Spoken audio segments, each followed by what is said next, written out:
गर्भवती सासू माँ। मेरी शादी को अभी 1 महीना ही हुआ था कि मैंने सुना कि मेरी सास गर्भवती हैं। मेरे पति मोहन ने ही मुझे यह खबर दी। जब वो ये बात कह रहे थे तो मैं उनके चेहरे पर गुस्सा और नफरत साफ साफ देख रही थी। मुझे यह बताकर वह बिस्तर पर बैठ गए। उनका गोरा चेहरा क्रोध से लाल है, लेकिन मेरी समझ में नहीं आया कि इसमें नाराज होने वाली क्या बात है। लेकिन उनका स्तब्ध चेहरा देखकर मेरी कुछ कहने की हिम्मत नहीं हुई। मैं चुपचाप बिस्तर के किनारे खड़ी रही। थोड़ी देर बाद वही गुस्सा फिर से गूंज उठा। क्या उन्हें शर्म नाम की कोई चीज नहीं है? इस उम्र में छी छी, मैं अपना चेहरा बाहर कैसे दिखाऊं? शर्म से मेरा पूरा शरीर कांप रहा है। रिश्तेदार, पड़ोसी, मेरे दोस्त और सहकर्मियों सब क्या सोचेंगे? समाज में जो हमारी इज्जत है एक पल में ही चली जाएगी। लेकिन मैं समझ नहीं पा रही थी कि सास का गर्भवती होना समाज में हमारी इज्जत क्यों खत्म कर देगी। मेरा पति अभी 24 साल का है। उसके बाद मेरी एक ननद है, उसका नाम है कविता। वह 21 साल की है। सुना है मेरी सास की शादी बहुत कम उम्र में हो गई थी। उनका पहला बच्चा मोहन है। वैसे भी सास की उम्र ज्यादा नहीं है और दिखने में भी सुंदर है। गोरा रंग, कद भी ठीक ठाक और गोल सा चेहरा, इसीलिए भी वह उम्र के हिसाब से छोटी दिखती है। मुझे समझ नहीं आता मेरे पति किस बात को लेकर इतने नाराज हैं। मैं वास्तव में इस समय अपनी सास के साथ रहना चाहती हूँ। उन्हें अभी क्या खाने को जी चाह रहा है पूछना चाहती हूँ। जब से मैं इस घर में शादी करके आई हूँ, मेरी सास ने मुझे अपनी माँ की तरह प्यार किया है। वह मेरी पसंद नापसंद का बहुत ख्याल रखती थी। सच कहूँ, इस 1 महीने में मुझे अपनी सास से बहुत प्यार हो गया है। मुझे मोहन की बातें सुनना अच्छा नहीं लग रहा था, इसीलिए मैं चुपचाप खड़ी रही। आज शाम को मेरे ससुर ने हम सभी को ड्राइंग रूम में बुलाया है। मोहन, कविता और मुझे शायद सास की बात बताना चाहते हैं। ससुर ने जब भी मोहन को फोन करके बुलाया तो मोहन कहीं भी हो जल्दबाजी में ससुर जी के सामने आ जाता था। दरअसल इस घर में सभी अपने पिता से थोड़ा डरते हैं। पिता थोड़े डांट डपट कर बोलते हैं, लेकिन अंदर से बेहद नरम है। वे पास के एक स्कूल के प्रधानाध्यापक थे, भारी व्यक्तित्व वाला व्यक्ति। मेरा उनसे इस 1 महीने में ज्यादा बातें तो नहीं हुई। हालांकि सुबह की चाय और दोपहर का नाश्ता मेरे बिना उनको भाता नहीं था। उन्होंने मुझे हमेशा बेटी कहकर बुलाया है। दूसरे दिन इतनी समय तक मोहन घर लौट आया करते हैं, लेकिन आज शाम ढलने के बावजूद घर नहीं लौटे। मैं खुद ही खुद को दोषी महसूस कर रही थी।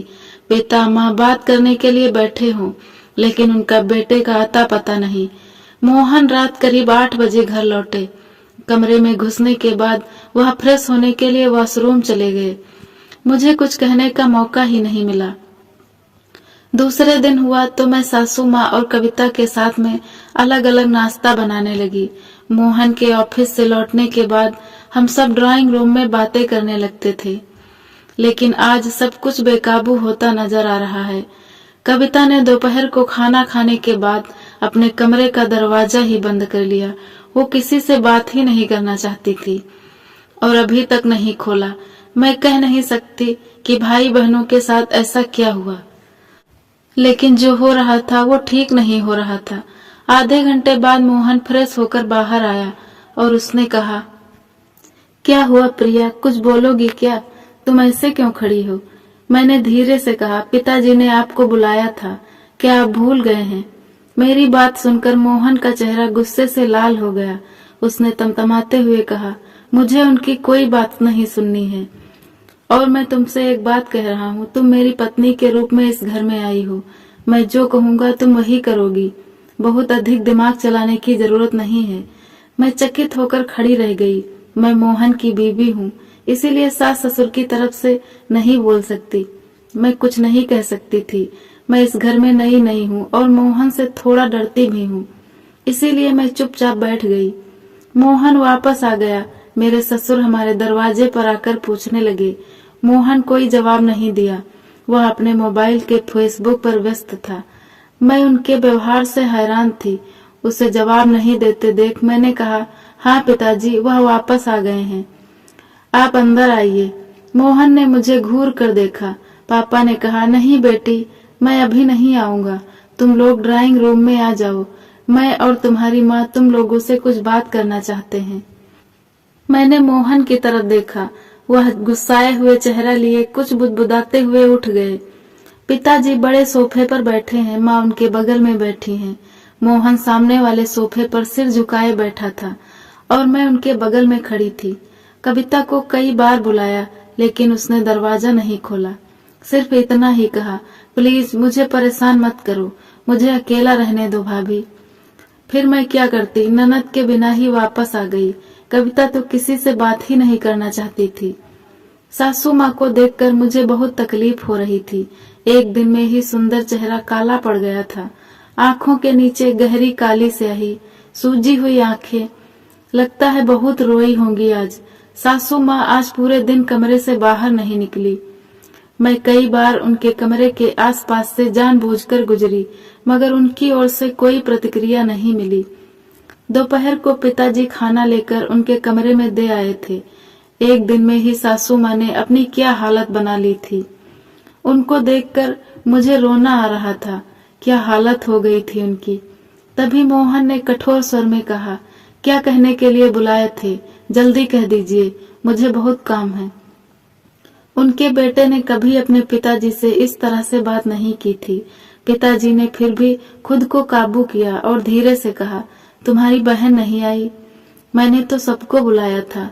मोहन ने कहा, कोई ना आना चाहे तो उसे जबरदस्ती ले आऊं? प्रिया तो गई थी बुलाने, वो ना आए तो हम क्या करें? मोहन को मैं एक टक लगाए देख रही थी कि आज तक उन्होंने अपने पिताजी से ऐसे बात नहीं की। सासू माँ ने निरीह नजर से अपने बेटे की तरफ देखा। पिताजी ने बिना किसी ढोंग के कहा, तुम लोगों ने सब कुछ तो सुना ही है। मोहन गुस्से से लाल होते हुए कहा, हाँ सुना है। अब तुम लोग इस बारे में कुछ कहना चाहते हो? अब मैं आपको क्या कह सकता हूँ? आपने हमारी इज्जत सब मिट्टी में मिला दी। आपने कहने लायक कुछ छोड़ा ही कहाँ है। हम लोगों के सामने किस मुंह से जाएंगे? हमारे रिश्तेदार, आस पड़ोस के लोग सब क्या सोचेंगे? आप लोगों ने हम लोगों की इमेज ही खराब कर दी है। मैं अपने सास ससुर को देखती रही, मानो उन्हें अपने कानों पर विश्वास ही नहीं हो रहा था। मोहन को आश्चर्यजनक होकर पिताजी देख रहे थे। पिताजी ने कहा, क्या हमारे कारण तुम लोगों की छवि बर्बाद हो गई? ऐसा हम लोगों ने क्या कर दिया? मोहन ने अपना गला उठाया और कहा, और नहीं तो क्या, मैं काम करता हूँ, वहाँ मेरे सहकर्मी हैं, मेरे दोस्त हैं, कविता के कॉलेज के दोस्त हैं और प्रिया की भी तो सहेलियां हैं। वे सब क्या कहेंगे जब वे सुनेंगे कि हमारे माता पिता इस उम्र में बच्चा पैदा कर रहे हैं? सोचकर ही सर शर्म से झुका जा रहा है। सासू माँ अब और नहीं रह सकी, वह रोने लगी। मैंने सासू माँ को गले लगा लिया। मोहन कहते रहे, आपने एक बार भी हमारी मर्यादा के बारे में नहीं सोचा। एक बार तो सोचा होता कि हमारे इतने बड़े बड़े बच्चे हैं और फिर सबको बुलाकर सभा कर रहे हैं, ये बातें बता रहे हैं। पिताजी सिर झुकाए बैठे हैं। मैं दोनों लोगों को देखकर बहुत कष्ट महसूस कर रही थी, लेकिन मुझे नहीं पता कि इस समय मुझे क्या करना चाहिए। पिताजी ने कहा, अब तुम लोग हमें क्या करने के लिए कह रहे हो? मोहन, मैं अब आप लोगों से कुछ करने के लिए नहीं कह रहा हूँ। आपने हमारी इज्जत तो मिट्टी में मिला ही दी है। मैं बस इतना कह रहा हूँ कि मैं अब आप लोगों के भले बुरे में नहीं हूँ। आप अपने तरीके से रहिए, मैं अपने तरीके से रहूंगा। और रही बात कविता की, कविता क्या करेगी यह उस पर निर्भर है। पिताजी ने मोहन का कुर्ता जोर से पकड़ा। उनकी आंखों में पानी आ गया और सासू माँ की आंखों से तो आंसुओं की धारा बह रही थी। पिताजी ने कहा, इसका मतलब है कि तुम इस घर की रसोई का बंटवारा करना चाहते हो। ससुर की बातें सुनकर मैं डर से कांपने लगी। सासू माँ भी डरे सहमे अपने पति की ओर देखने लगी। मोहन का गुस्सा 7वें आसमान पर था।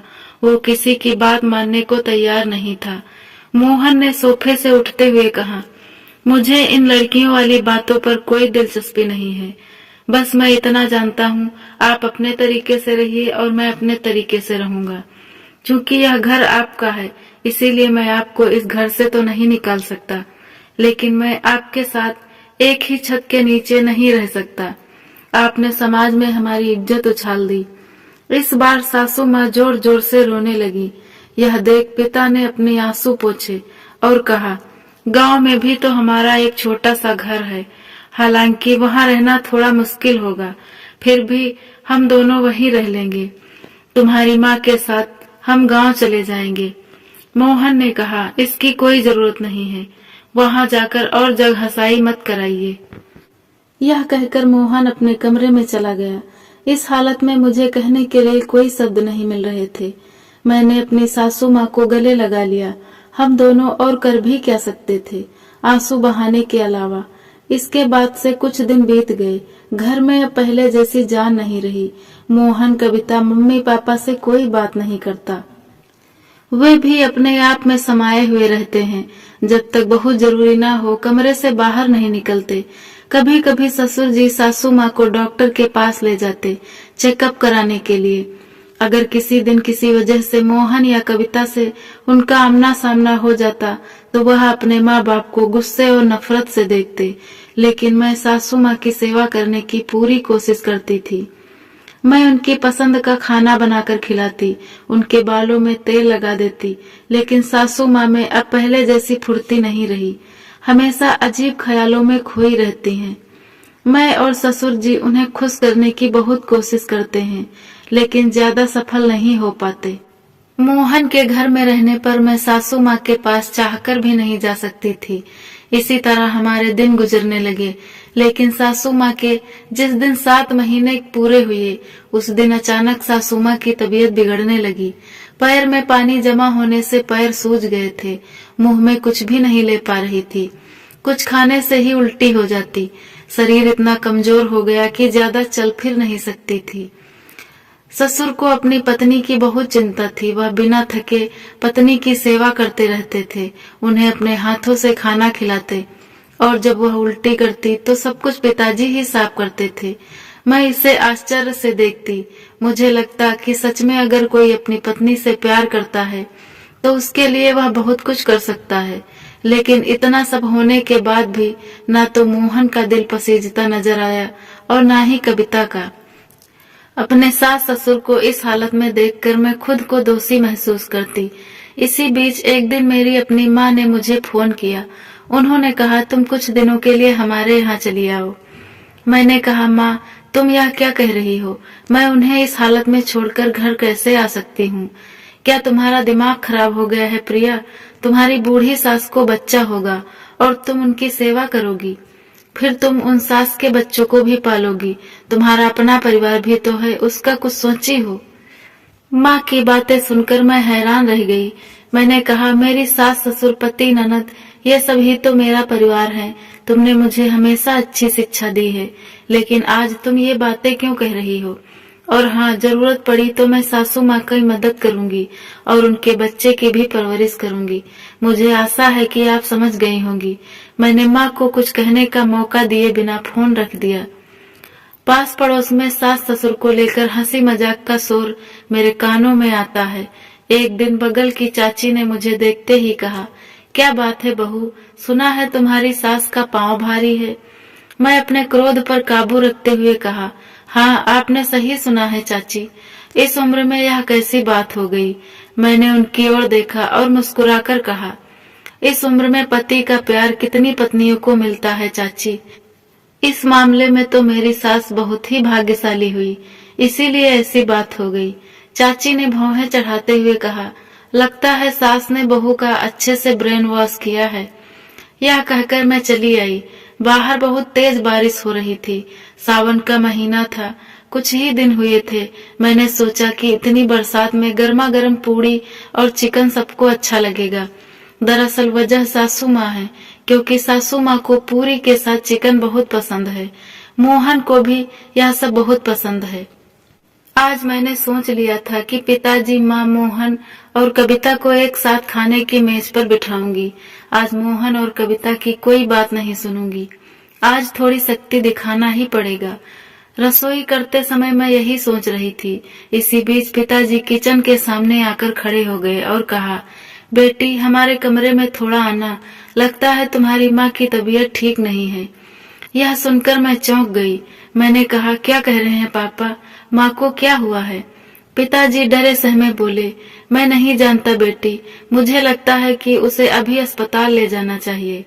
मैंने जल्दी से अपने हाथ धोए और पिताजी के पीछे पीछे उनके कमरे की ओर चली गई। मैंने जो देखा उसे देखने के लिए मैं तैयार नहीं थी। मैंने देखा सासू माँ बिस्तर पर लेटी कराह रही थी और जोर जोर से गुरु मंत्र का पाठ कर रही थी। उनका गोरा चेहरा लाल और पसीने से भीगा हुआ था। मेरे हाथ पैर डर से कांप रहे थे। समझ नहीं आ रहा था क्या करूं। मैं खुद इस मामले में पूरी तरह अनुभवहीन थी। मैं अपने ससुर की ओर देखती। उन्होंने दौड़कर माँ का हाथ पकड़कर कहा, तुम्हें बहुत तकलीफ हो रही है क्या? मैं यही हूँ, तुम्हें कुछ नहीं होने दूंगा। मैं तुम्हें कुछ होने नहीं दूंगा। मैं तुम्हें अभी अस्पताल ले जाता हूँ। सब्र रखो और भगवान को याद करो। अगर मुझे कुछ हो गया तो आप मेरे बच्चे की देखभाल करना। मोहन के पिताजी माँ की बातें सुनकर रोने लगे। मैं सासू माँ के पास दौड़कर जाकर उनके सिराहने बैठ गई और मैंने कहा, ऐसी बातें मत कीजिए माँ, आपको कुछ नहीं होगा।